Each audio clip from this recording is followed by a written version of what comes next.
Bonjour, à la une des quotidiens de ce vendredi 16 novembre 2018, Vox Populi est revenu sur la résolution du Comité des droits de l'homme de l'ONU. Les cadres de l'APR cassent la décision, nous apprend Vox Populi, pour cause. Diouf Sarr et compagnie préviennent l'opinion. Selon eux, si Karim Wade revient au Sénégal sans qu'on ne prenne les deniers publics, ce sera l'effondrement de notre système judiciaire. De l'autre côté, les avocats de Karim Wade parlent d'un nouveau camouflet pour l'État. Pour le journal Les Échos, concernant la plainte auprès du Comité des droits de l'homme de l'ONU, Karim Wade aurait été débouté sur plusieurs de ses demandes. Wade fils avait sollicité l'annulation de la déclaration de culpabilité et de la contrainte par corps. Le comité a refusé, révèle les Échos, qui précise que les avocats de Karim Wade ont sollicité 30 jours de délai imparti à l'État du Sénégal. Le comité a fixé 180 jours, toujours à la une des Échos, et concernant cette décision du comité des droits de l'homme des Nations Unies.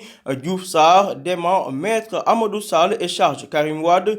Selon Abdoulaye Diouf Sarr, ils ne pourront pas se soustraire à l'obligation de restituer les avoirs frauduleusement subtilisés. Le quotidien LAS parle à sa une d'une décision controversée du Comité des Nations Unies sur l'affaire Karim Wade. À la une de Source A, cette fois-ci, mes confrères évoquent les dépenses de personnel dans les cabinets du Premier ministre et des ministres.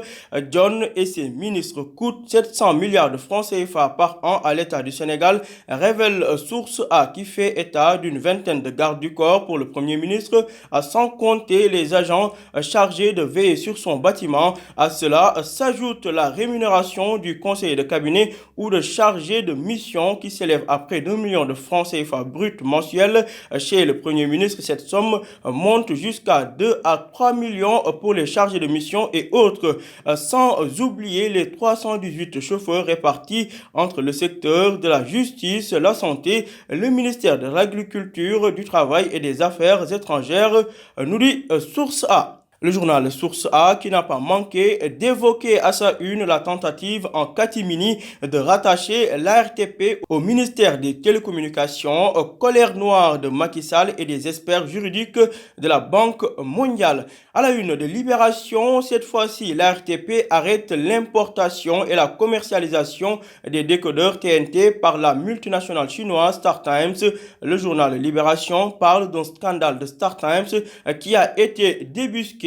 Ainsi, sa demande d'agrément a été aussi rejetée après la découverte de graves manquements. Libération dévoile à sa page 4 ce que le DG de l'ARTP a dit dans sa lettre de mise en demeure. Drame à Ficelle Mbadane. À la page 2 de Libé, l'on apprend comment Saliou 6 a égorgé son épouse enceinte de 9 mois avec un coupe-coupe.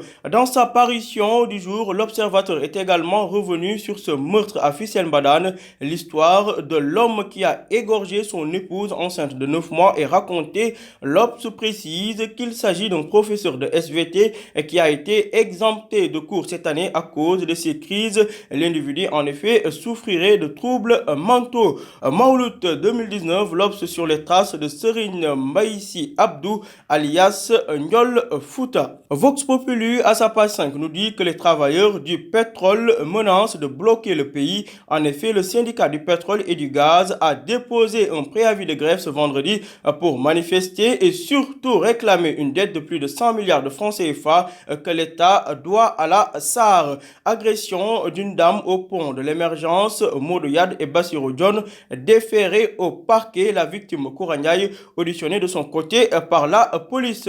Amadouba fâche le palais de la République, renseigne les Échos qui nous apprend que sur la sortie de Amadouba sur la dette et les moins-values fiscales, cette sortie n'a pas été appréciée au niveau du palais de la République.